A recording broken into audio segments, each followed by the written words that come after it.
What's up, y'all? As you can see behind me again, I'm out here at the range. Been out here all day doing a bunch of jelly testing, some very interesting stuff. And on this one, we headed back around to my 40 Smith & Wesson. Most of y'all who've been watching the channel for a while know that I just recently started really testing some 40 Smith & Wesson. I've done some in the past versus some 10, but they've been run out of my Glock 20. But now, you know, I've got a couple of dedicated 40 tools that I can do some really good testing with. I've got the contraption set up out here ready for business. Got the chrono, got 2 blocks of gel. Now this first block up here, I've done one test in so far. It was a 9mm test. I'll leave some links up above if you hadn't seen that one. But for this one, like I said, it's 40 Smith & Wesson time again. And what we're working with here is the Ammo Inc. stuff. Just a basic black box Ammo Inc. 40 Smith & Wesson 180 grain jacketed hollow point. Now, I've tested this Ammo Inc. in several different calibers already. Most of them have done pretty well. There may have been one or two, I think maybe just one, that didn't do all that great, but most of them have done pretty good. But as for the tools on this one, y'all know I just picked up a couple Glocks in 40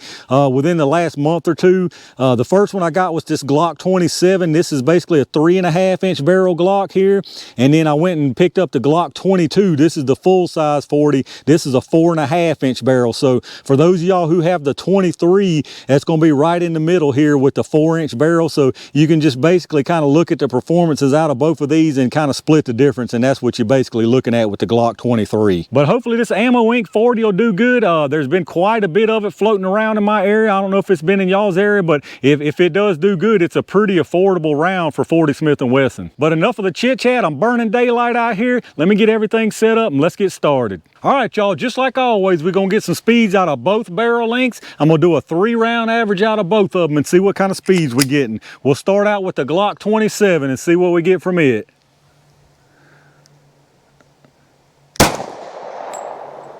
923, 931, and 918, so pretty consistent on that. Let's go see what the average is. All right, so the 3-round average out of the Glock 27 3.5-inch barrel is 924 feet per second. So let me get it all reset and let's see what that Glock 22 can do for it. All right, y'all, here we go with the Glock 22 with the extra inch of barrel on it. Let's see what kind of difference this makes.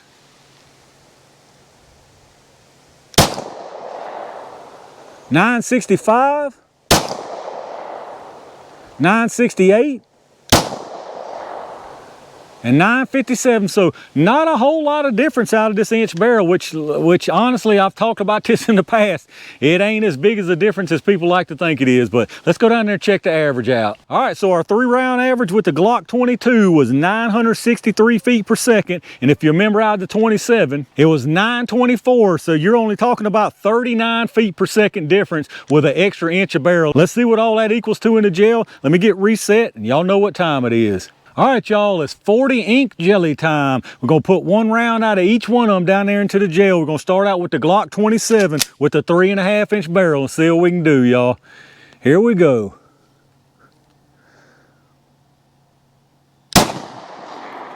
I think I might have snuck out the side on that one. Let me go down there and check. Yes, sir, that one took a hard left out of the gel on me down there. Been pretty much perfect all day with these placements. Now it's gonna start acting up on me at the end of the day, but let's see what we can do.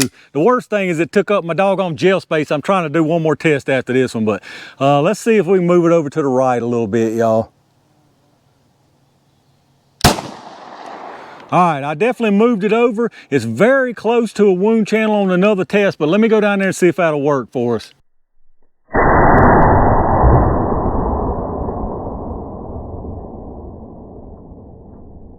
All right, y'all, that's actually a perfect spot right there. It's close to another track, but no kind of interference, and you can get a nice clear picture of it from the side there. I'm sure y'all can already see. So let's try the Glock 22 now with the 4.5-inch barrel. I'm gonna try to put this one really low and to the right.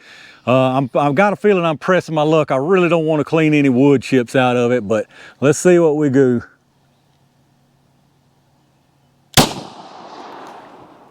That one definitely came out the side on me again. These things are wanting to curve for sure. I seen it hit the dirt down there, so let me get another one. Let's try that again. That was actually exactly where I wanted to put it, and now it's taking up my good space, so I'm gonna try to work it over to the left of it just a little bit. All right, I think that's a good one. I believe it went up under where we put that first one. Let me go down there and check it out.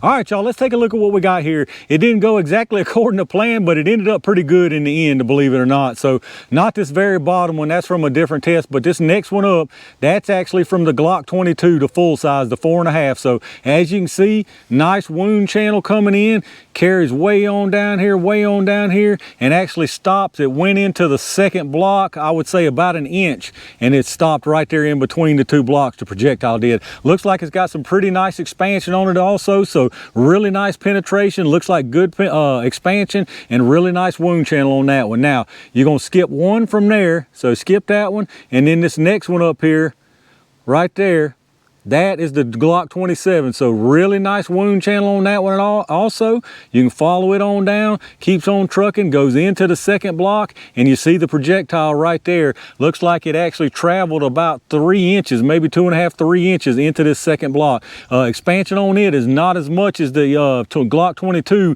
but still looks like pretty adequate expansion on it. So very, very nice penetration on both of these and really nice wound channels. But as for the exact measurements here, on the penetration for the Glock 27, we've got 18 3/4 of an inch, so great penetration on that one. Now for the Glock 22, we've got 17 1/4, so fantastic penetration for both of these. I mean, in my opinion, that's just perfect penetration on both of these. But we'll pull the projectiles here and take a look at those and see what they look like. All right, y'all, let's take a look at some projectiles here. So over here on the left, that's out of the Glock 27, the shorter one. This one over here is out of the Glock 22, the big long boy. So as you can see, definite difference in expansion on these two. Show you from the side. Not quite as dramatic from the side, but you can definitely tell. You see how far down the pedals are down the base of the projectile.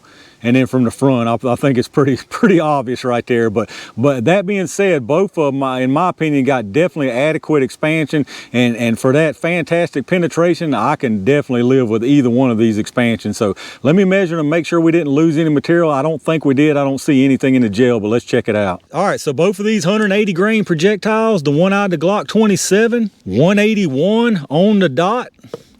The one out of the Glock 22, 181.1, so definitely no loss of material from either one of those. Now here's where we're going to see a difference for sure. So this is the Glock 27. I'll measure it at the furthest points here: 587, 583, and 586. So very nice expansion, very consistent expansion out of that. So I think that's plenty adequate expansion on that right there. Now out of the Glock 22, we definitely got more. 0.62, we got 621, and we got 623. So really nice consistent expansion out of both of these projectiles. But there you go, y'all, the Ammo Inc. 40 Smith & Wesson jacketed hollow point. Really nice performance out of these. Like I said before, I've tested several calibers of these Ammo Inc. rounds, and they have all been really good. The only one that comes to mind that was lacking a little was the 38 Special. And you know, 38 Special is another tricky one. It's kind of like 380. It's really tricky to get a good round that gives you the penetration you want and some nice expansion. So, but other than that, every other caliber I can remember testing from Ammo Inc. has been really good performance stuff, and normally you can get it for a really good price. So I wouldn't hesitate to use these rounds in a 40 Smith & Wesson at all.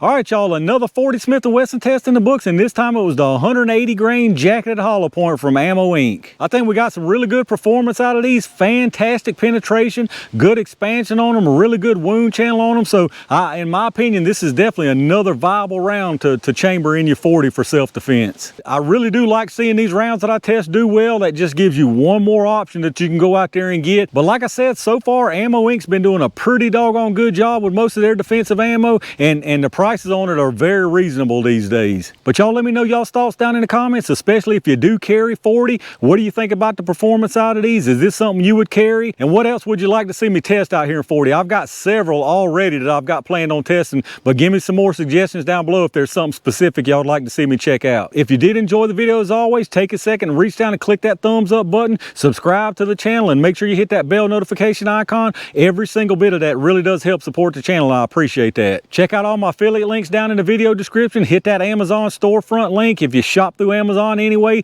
go through that link first. It goes straight through Amazon like normal from there. And anything you buy anywhere on Amazon, I get a kickback from towards the channel. So I really do appreciate that. As I always mention, if you're looking for some really good ear pro, hit them Axle links up down below. They got some good stuff. These GS Extreme earbuds are absolutely fantastic. If you're interested in checking some out for yourself, hit them links up first. You can save some big money versus going straight through their site. I really do appreciate all my Range Gang members for hitting that join button and help support the channel, and every single person out there again that watches all these videos, that hits the thumbs up, subscribes to my channel, and leave me some comments down below. Like I said, let me know what you think about these Ammo Inc 40s and Ammo Inc ammo in general. It's been a long day of testing out here, but I got one more I'm gonna try to squeeze into this gel before I head out. So make sure y'all stay tuned for a lot of good stuff coming y'all's way. And in the meantime, stay safe, stay prepared, and I'll see you soon.